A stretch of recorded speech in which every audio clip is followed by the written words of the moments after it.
conectan con nosotros, una cordial bienvenida. Estamos en Contraplano y en esta oportunidad vamos a hablar de Alas de Esclavitud. Estamos con Camila González, quien es su autora. Camila, bienvenida. Muchas gracias. Camila, pues como lo estamos viendo, usted tiene un libro que al menos en la portada es muy particular. Cuéntenos, solo con ver la portada, ¿qué vamos a ver en Alas de Esclavitud? Alas de Esclavitud es una novela de ciencia ficción.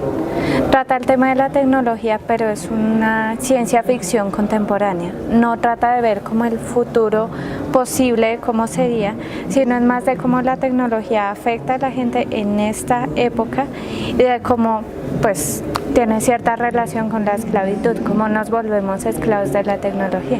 Bueno, pues ustedes ven a Camila hablando con cierta fluidez. Este libro que está lanzando, que lanzó en la Feria del Libro, pues no es el primero, es el séptimo y Camila solo tiene 22 años. Usted es demasiado joven para este libro. ¿Cómo empezó a escribir? ¿O cuál fue el primer libro que escribió también? Bueno, el primer libro que escribí fue una novela de fantasía, lo escribí a los 13 años. ¿Cómo nació? Yo estaba jugando un juego que tenía una historia y a la mitad del juego se cortaba y decía que tocaba pagar. Obviamente como una niña de 13 años no tenía la plata para pagar. Entonces lo que hice fue que me empecé a inventar la historia. Yo completé la historia y cuando la terminé tenía ciento algo de páginas y me di cuenta, wow, terminé una novela y creo que puedo volverlo a hacer. Y a partir de ahí empecé a escribir novela. ¿Tuviste algún guía? ¿Alguien que te explicara que eso era una novela y no era una cantidad de hojas rayadas? No, digamos que los conceptos básicos los aprendí en el colegio, en la clase de español, que eran definiciones básicas, pero realmente no tuve como un mentor que me dijera, mira, esto se hace así, esto se hace así. Mi primer profesor fueron los libros que leía. Bueno, usted presentó esta novela acá en la feria, conversó con Esteban Parra y ahí salieron unas intimidades, unos recuerdos de su infancia y usted le contaba al público que tenía pesadillas cuando era pequeña, que no podía dormir y cómo le ayudaban con esas pesadillas. Contémosle a los televidentes. Bueno, yo solía tener pesadillas. Cada noche me despertaba llorando, era algo continuo, era casi normal que tuviera pesadillas. Entonces mi mamá, ella pues por la noche era la que se levantaba a calmarme y para tranquilizarme ella me decía, cuéntame algo bonito. Entonces yo empecé el hábito de contar historias por ella. Ella me decía, cuéntame algo bonito, dime esto y qué pasa después, y cuando yo ya me calmaba podía volver a dormir. Un detalle de la historia que me faltó fue que después de un tiempo dejé de tener pesadillas y empecé a tener sueños de aventura. Entonces como que el hábito de contar historias empezó a tragarse las pesadillas y se volvió, yo soñaba puras aventuras. Y después hubo una época en que yo intenté escribir una de esas aventuras, pues los sueños como tal no tienen coherencia, entonces me di cuenta que no tenía sentido y abandoné esa idea, pero de algún modo empecé como a meterme en ese papel de contar historias.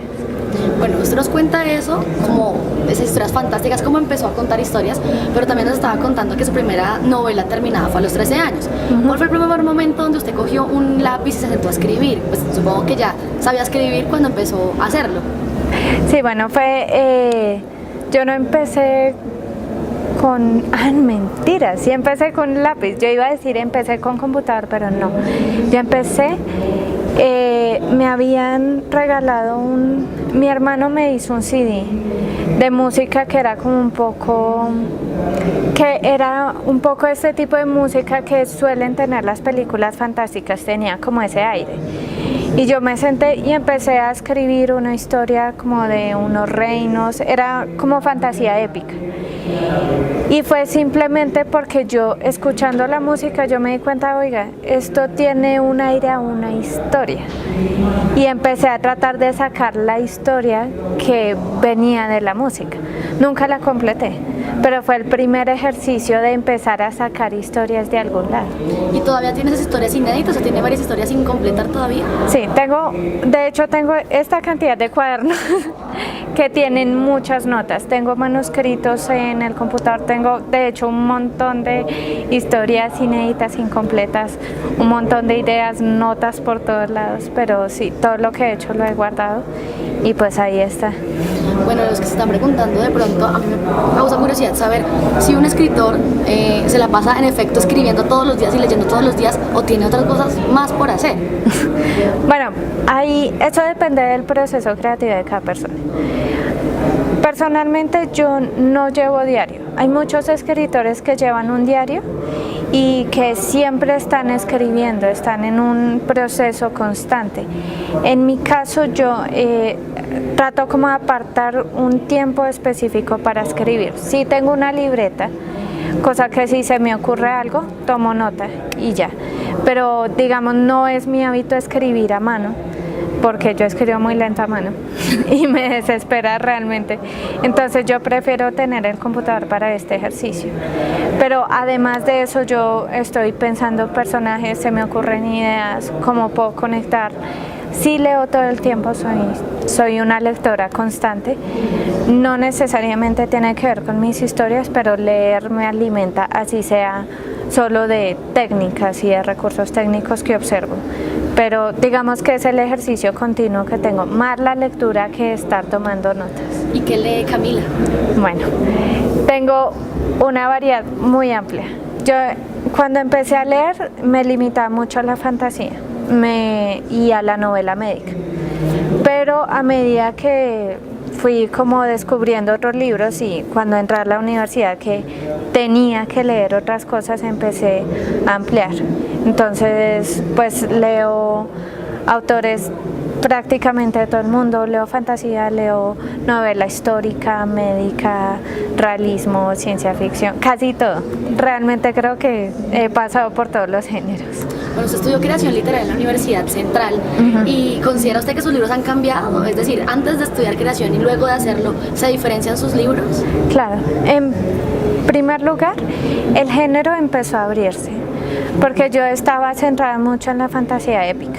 Yo solo escribía como fantasía épica y a medida que empecé como a adentrarme un poco en estas nuevas lecturas, precisamente a causa de la carrera, empecé a meter un poco más de realidad en mis escritos, empecé a aterrizarlos más y lo que me parece más importante, empecé a descubrir herramientas nuevas y formas nuevas de escribir. Antes, ¿qué te digo yo? Yo usaba la tercera persona como narrador y ya, y era exactamente igual siempre. Pero lo que me ayudó a descubrir la carrera fue que había muchas herramientas y muchas formas en que podía desarrollar y contar una historia. Entonces lo que hice fue empezar a explorar narradores, temas, géneros y de hecho sí he logrado pulirme bastante y tener unos libros como de una calidad mucho más alta debido a lo que estudié y lo que aprendí. Pues precisamente por eso este libro tiene una particularidad y es que no lo narra una persona, uno empieza de un punto A y termina en un punto B, sino que para llegar a ese punto B hay que hacer una cantidad de sube y bajas. Cuéntenos qué fue explorar esta nueva forma de hacer de 3 narradores en un solo libro y que cambien y se intercalen de esa forma. Bueno, esta fue la segunda vez que yo hice este experimento. La primera fue con la tesis de grado de mi carrera y esta fue la segunda. Entonces yo quería contar una historia. Hay un dato escondido en este libro que obviamente no voy a revelar, pero hay un dato escondido que yo no quería que se supiera tan pronto y la forma en que encontré era para poder contar todo lo que ocurría alrededor sin nombrar lo que estaba escondiendo, era dividiendo la historia. Y tratando como de acercarme poco a poco. Entonces, ¿qué hice? Yo dije, necesito un narrador que esté en el futuro. Este narrador ya sabe lo que pasó y él va a empezar a contar desde el principio qué fue lo que ocurrió.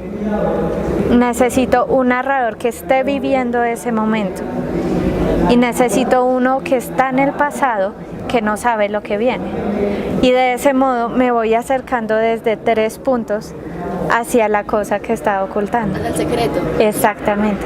Bueno, y contémosle a los que nos están viendo en este momento, ¿quién es Beta? Sin tampoco dejar a spoiler. Bueno, Beta, yo diría que Beta es el tercer narrador. Ese narrador que está en el futuro, que conoce lo que ocurrió. Beta es una chica que está vinculada a las redes. Ella hace videos, tiene seguidores, este tipo de persona que se mueve por redes, crea contenido y vive de eso.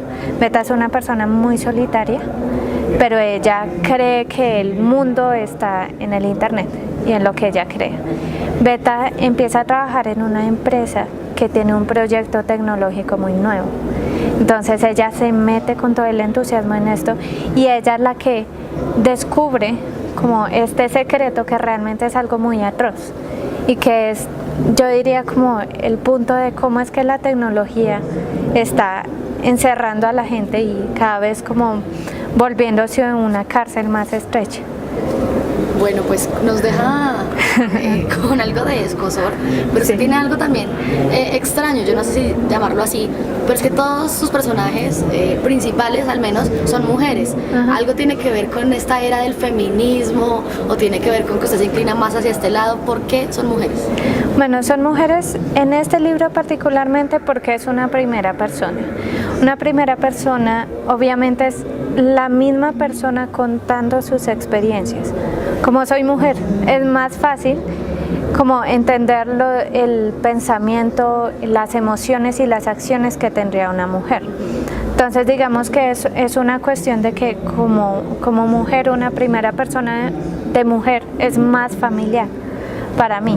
Tengo un protagonista hombre en otro libro, pero digamos que en ese caso tomé un poco de distancia, era un narrador de tercera persona, era más fácil manejarlo. Pero en el caso de este libro no tiene que ver con feminismo ni con ninguna tendencia de ningún tipo, es simplemente que es más fácil para mí construirlos y estos narradores son más difíciles porque yo me jugué por usar narradores que no son convencionales. El primero es lo que se llama flujo de pensamiento. Entonces son los pensamientos continuos de una persona. Una persona no piensa en secuencia. Uno está pensando, no, tengo que ir a la casa, hijo de madre, dejé algo en la cocina, tengo una cita, uy, se me pasó el bus. Uno tiene... Uno va y viene. Exacto. Ese pensamiento así de ir y venir, pues adivina que yo solo lo conozco en una mujer, en mí. A menos que tuviera telepatía no podría conocer el pensamiento de otras personas. De un hombre lo puedo construir, pero es más difícil. Hay otro narrador, el narrador de Beta, ella se está grabando. Es un narrador muy diferente y es solo la voz de ella. Entonces digamos que estas cuestiones, por ser un narrador diferente, era mucho más fácil tratar a una mujer que tratar de construir un hombre. Obviamente. ¿Pocas veces veremos hombres en sus libros? No, yo quiero intentar escribir un hombre. Hasta el momento me he centrado en las mujeres, por lo que digo, es más fácil construir el pensamiento de una mujer para mí. Pero sí me gustaría explorar en construir el pensamiento de un hombre, las acciones y emociones de un hombre, porque pues también, o sea, al fin y al cabo son personajes. Y pues un personaje, no importa su género, simplemente es alguien que lleva una historia, puede ser un hombre, puede ser una mujer. Me gustaría intentar con un hombre, sería interesante. Esperemos verlo. Sí. Pues este libro es catalogado de ciencia ficción, pero usted ha respondido en varias entrevistas anteriores que la ciencia ficción para usted no es ese año 2590 en donde todos volamos y tenemos casas en los aires. ¿Por qué? ¿Por qué no puede ser con ese tipo de ficción? Bueno, digamos que yo tengo como un lío con ese tipo de ficción, de ciencia ficción, porque es que siempre se plantea un futuro posible en un año distante. Llegamos al año y nada de eso está ocurriendo. Llegamos a 1984 y no había ningún régimen del Gran Hermano ni nada por el estilo. Llegamos a cierto año y el mundo feliz de Huxley no existe completamente. Hay varias cosas de Huxley que sí existen. Entonces, pues yo vi que realmente eso de plantear como futuros y llegar al año y descubrir, bueno, nada de esto está pasando, era como un poco un paso en falso, por así decirlo. Exactamente. Pero sí hay cosas en el presente que pueden tomar las dimensiones de estas historias futurísticas.